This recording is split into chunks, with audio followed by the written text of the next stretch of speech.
విజయవాడలో AP Congress media సమావేశం జరుగుతుంది. ప్రస్తుతం పీసీసీ అధ్యక్షులు రఘువీరారెడ్డి మాట్లాడుతున్నారు. లైవ్ లో చూద్దాం. సంఖ్యలో వచ్చినారు, స్వచ్ఛందంగా వచ్చినారు. దాన్ని చూస్తుంటే ప్రజల ఆకాంక్షకు అద్దం పడతా ఉంది, యువత ఆకాంక్షకు అద్దం పడతా ఉంది. ప్రత్యేక హోదా వస్తేనే మాకు ఉద్యోగాలు వస్తాయి, బాబు వస్తే జాబు అనేటువంటి అదొక మోసమని, మోడీ గారు చెప్పినటువంటి సంవత్సరానికి 2 కోట్ల ఉద్యోగాలు కూడా అది ఒక పచ్చి అబద్ధం అని తేలిపోయింది. ఈ ప్రత్యేక హోదాతోనే మాకు భవిష్యత్తుని వారందరూ కూడా వచ్చినారు. వారికి అందరు కూడా ప్రత్యేకంగా ధన్యవాదాలు తెలియజేస్తూ, అలానే ప్రింట్ అండ్ ఎలక్ట్రానిక్ మీడియా కూడా ప్రజల ఆకాంక్షకు అద్దం పట్టే రీతిలో మీరు కూడా అందరూ కూడా సహకరించినారు. మీకు కూడా ధన్యవాదాలు. మా లక్ష్యం నెరవేరింది. నిన్నటి రోజు మా లక్ష్యం నెరవేరింది. కాంగ్రెస్ పార్టీ లక్ష్యం, మా లక్ష్యం ప్రజలకు భరోసా ఇవ్వాలి, రాష్ట్రానికి భరోసా ఇవ్వాలి. కాంగ్రెస్ పార్టీనే కాదు, కాంగ్రెస్ పార్టీతో పాటు ప్రత్యేక హోదాకు సహకరిస్తున్నటువంటి అన్ని పార్టీలను ఒక వేదిక మీదకు తీసుకొని వచ్చి ఆ విశ్వాసాన్ని, నమ్మకాన్ని కలిగించాలి అనేటువంటి లక్ష్యం నెరవేరింది. 7 పార్టీల వారు ప్రత్యక్షంగా వచ్చినారు. మిగిలిన పార్టీ వారు వాళ్ళందరూ కూడా రాలేని పరిస్థితుల్లో వాళ్ళు సందేశాలను కూడా పంపినారు. దేశంలో వివిధ పార్టీలు, మన రాష్ట్రానికి సంబంధించి పవన్ కళ్యాణ్ గారు కూడా, జనసేన పార్టీ పవన్ కళ్యాణ్ గారు కూడా వారు పూర్తి మద్దతును తెలియజేశారు. అదేవిధంగా ప్రత్యేక హోదా సాధన సమితి అధ్యక్షులు చలసాని శ్రీనివాస్ గారు కూడా మద్దతు తెలుపుతూ వారు కూడా వారి సందేశాన్ని పంపినారు.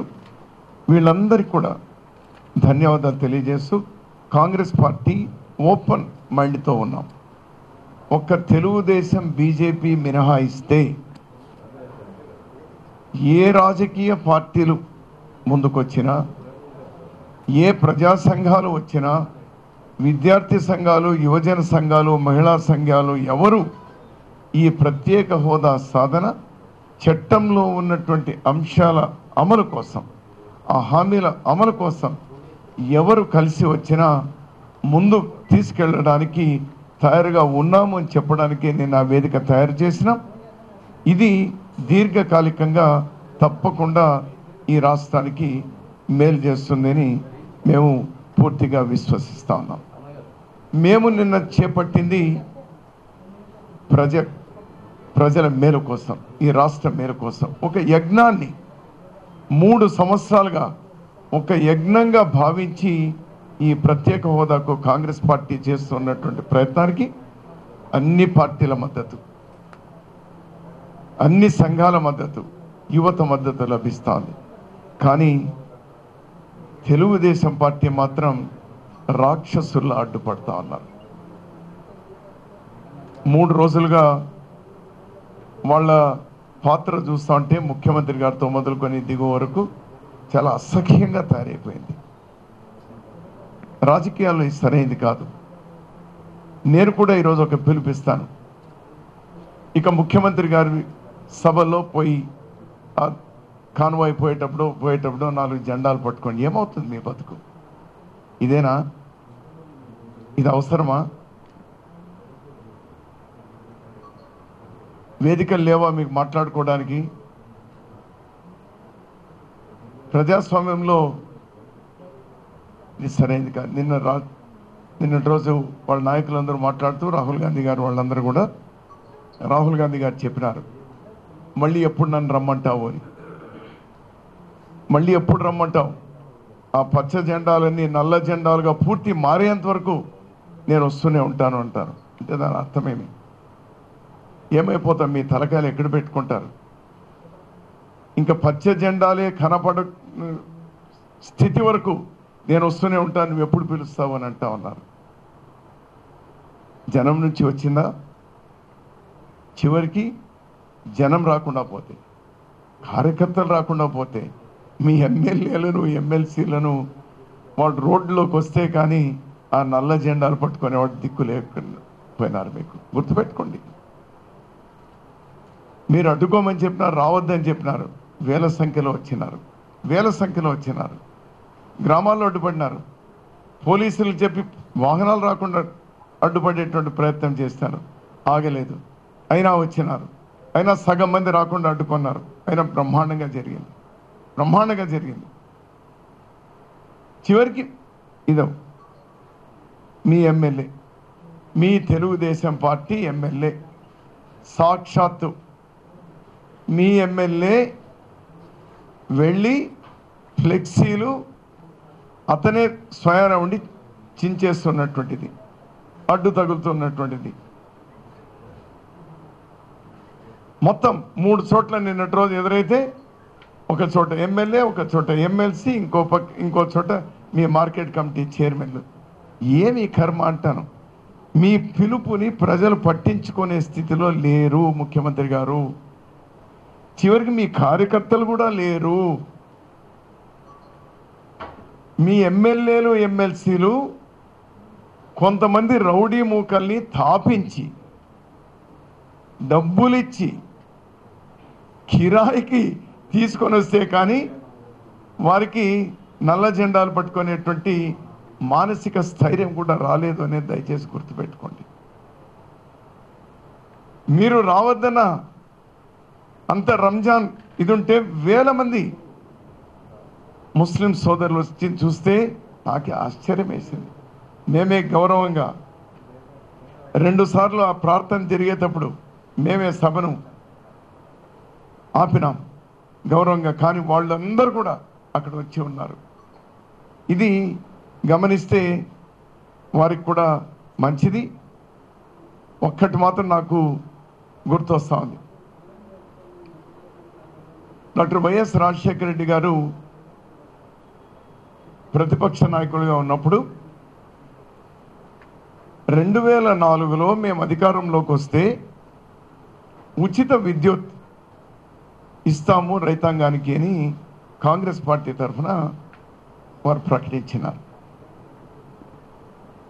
ముఖ్యమంత్రి గారితో పాటు భజన పరులందరూ కూడా వాళ్ళ పార్టీ వాళ్ళు చెప్తూ వచ్చింది, ఉచిత కరెంట్ ఇస్తే వైర్లలో కరెంటు కాదు గుడ్డలు ఆరేసుకోవాలి అనేటువంటి చెప్తూ వచ్చినారు. 2004లో మీకేమైందో తెలుసు. బాటంలెస్ పిట్లోకి మీరు పడిపోయినటువంటి సందర్భాన్ని మీరు గుర్తు చేసుకోవాలి. మళ్ళీ అదే పునరావృతం అవుతా ఉంది. ఇప్పుడు ప్రత్యేక హోదా అనేటువంటిది it is not just sentiment,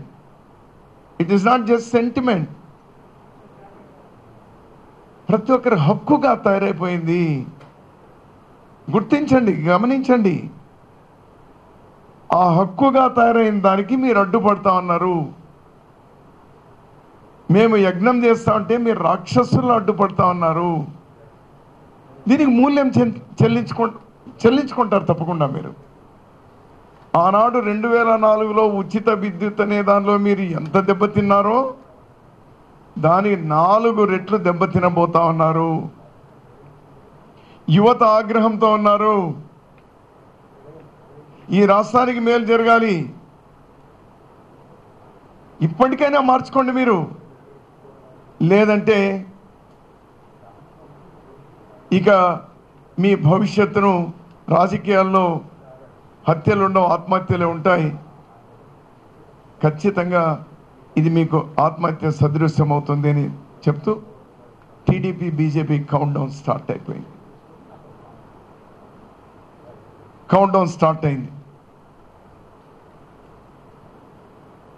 ఇక ఇప్పటికైనా మీరు ప్రత్యేక హోదాను అమలు చేయండి. ఇప్పటికైనా భేషజాలకు పోవద్దు.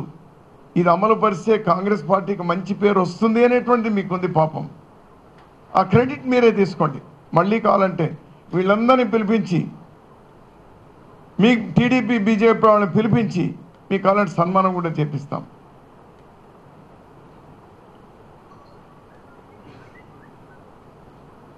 తెలుగుదేశం జగన్ పార్టీ ఎమ్మెల్యేలు ఎంపీలు మీ బాధ్యతను గుర్తు చేస్తా ఉన్నాం. రాష్ట్రపతి ఎన్నికల్లో మీరు అనుకుంటున్నట్టు అనూహ్యమైనటువంటి పెద్ద మెజారిటీ లేదు బీజేపీకు. జగన్ పార్టీ, తెలుగుదేశం పార్టీ వాళ్ళు బీజేపీ అభ్యర్థికి వ్యతిరేకంగా ఓటు వేస్తే ఓడిపోతుంది, ఓడిపోతారు. బీజేపీ క్యాండిడేట్ ఓడిపోతారు. పెద్ద తేడాలే సంఖ్యలో. మీరు ఆ నిర్ణయం తీసుకుంటే ఇంకా దేశంలో అనేకమైనటువంటి పార్టీలు రాష్ట్రపతి అభ్యర్థిని ఓడించడానికి తయారుగా ఉన్నారు. బీజేడీ లాంటి పార్టీలు, చివరికి శివసేన లాంటి పార్టీలు, వీళ్ళందరూ చూస్తూ ఉన్నారు. మీరు ఇద్దరు బాధ్యతగా వ్యవహరించండి. నిన్నటి రోజు మా పెద్దలు కూడా అదే మాట్లాడారు. నిన్నటి రోజు ఈ రాష్ట్రం కోసం, ప్రజల కోసం దయచేసి మీరు కండిషన్ పెట్టండి. ప్రత్యేక హోదా ఇస్తేనే, అమలు పరిస్తేనే, చట్టంలో అంశాలన్నీ అమలు పరిస్తేనే మేము రాష్ట్రపతి అభ్యర్థికి మద్దతు ఇస్తామని సుస్పష్టంగా ప్రకటించండి. 100కి 100 పాళ్ళు మన ప్రత్యేక హోదా వస్తుంది, అన్ని అంశాలు అమలవుతాయి, రాష్ట్రం బాగుపడుతుంది. ఇది కాంగ్రెస్ పార్టీ మీకు సూచనే కాదు, ప్రజల తరఫున మేము డిమాండ్ కూడా చేస్తున్నాం. మీ మీద ఇంకా ఈనాటి నుంచి కాంగ్రెస్ పార్టీ వ్యూహం రాష్ట్రపతి ఎన్నిక జరిగే వరకు జగన్ పార్టీ, టీడీపీ పార్టీ మీద మా ఒత్తిడి పెంచుతానే ఉంటాము, ప్రజాస్వామ్యయుతంగా. మీ మాదిరి అడ్డగోలుగా కాదు, ప్రజాస్వామ్యయుతంగా రాష్ట్రపతి ఎన్నిక జరిగే వరకు మీ మీద ఒత్తిడి రోజు రోజుకు పెంచుతూనే ఉంటాము. ఏమని? ప్రత్యేక హోదా అమలు అవ్వడానికి ఇది ఒక మంచి అవకాశం. మీరు కండిషన్ పెట్టండి అని. 100% మన ప్రత్యేక హోదా వస్తుంది. ఆ తర్వాత మీరు రాజకీయమైన నిర్ణయం కావాలని వాళ్ళకే మీరు సపోర్ట్ చేయాలనుకుంటే అది మీ ఇష్టం. దాని గురించి మీరు ఎవరికి ఇవ్వాలి, ఎవరికి ఇవ్వద్దని మేము చెప్పలేము. కానీ రాష్ట్రానికి సంబంధించి it is our right. We demand. 5 కోట్ల మంది హక్కు. మీకు ఒకరిని అధికారంలో కూర్చోబెట్టారు, ఒకరిని ప్రతిపక్షంలో కూర్చోబెట్టారు. They have the right to demand. లేదంటే జనం అది డిమాండ్ చేస్తున్నారా లేదా అనడానికి కూడా ఒక కామన్ ప్లాట్ఫామ్ మీద మనం ముగ్గురు పోదాం. Congress party, TDP, Jagan party ఒక కామన్ ప్లాట్ఫామ్ మీద పోదాం. ఎవరూ మొబిలైజ్ చేయొద్దు. మేము చాలా బలహీనంగా ఉన్నాము అని మీరు అంటారు, పర్వాలేదు. మేము కూడా ఒక్కరిని కూడా వెంట పెట్టుకొని రాము. మీరు కూడా ఎవరిని వెంట పెట్టుకొని రావద్దండి. కామన్ మ్యాన్ రాని. అది అకస్మాత్తుగా ఒక బెంచ్ సర్కిల్లోనే ఎక్కడో పోదాం, ఒక గంట సేపు. దానికి వ్యతిరేకం కానీ దాని పక్కన పోదాం, ఏదో మార్కెట్లో పోదాం. కాంగ్రెస్ పార్టీ చెప్పుతున్నటువంటిది కరెక్ట్ అంటే మీరు ఫాలో కండి. కండిషన్ పెట్టాలి రాష్ట్రపతి ఎన్నికకు అని ప్రజలు కూడా వాళ్ళు భావిస్తే ఆ ప్రకారం లేదు, ప్రజలు లేదు, ప్రత్యేక హోదా అవసరం లేదు, మీరు రాష్ట్రపతికి మీరు ఇష్టం వచ్చిన వాళ్ళకి ఓట్లు వేసుకోండి అంటే అదే విధంగా చేయండి. దానికన్నా తయారుకండి. మీ మీద ఒత్తిడి పెంచుతాం. వదలము, ప్లీజ్ వదలం మిమ్మల్ని. మీ 2 పార్టీలు వదిలే సమస్య లేదు.